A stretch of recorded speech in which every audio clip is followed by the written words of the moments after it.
பொங்கல் படையில் வைக்கிற காய்கறிகளில் வந்து ரெண்டாவது காய் பார்ப்போம். கொத்தவரங்காய். இது வந்து எங்கள் ஊரில் வந்து நாங்கள் சிக்கிடிக்காய் அப்படின்னு தான் சொல்லுவோம்.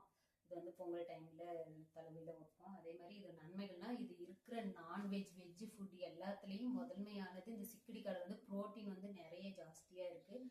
அதே மாதிரி இது காய்ச்சல் அந்த மாதிரி டைமில் வந்து ஒரு மணி நேரத்துக்கு ஒரு 3 அந்த மாதிரி தொடர்ந்து சாப்பிட்டு வந்தாவே நல்லா இதை வந்து பச்சையா மென்று சாப்பிட்டா ஒரு 2வது டைம் நம்ம சாப்பிடும் போது 1 மணி நேரத்துக்கு ஒரு டைம் சாப்பிடும் போது காய்ச்சல் தானாவே குறைய ஆரம்பிச்சிரும்.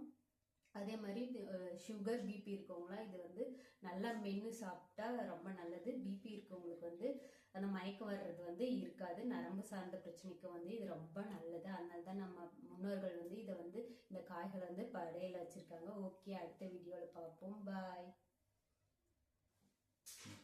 இதை வந்து நீங்க சாப்பிடுவீங்களான்னு கேட்டீங்கன்னா பச்சையே சாப்பிடுங்க.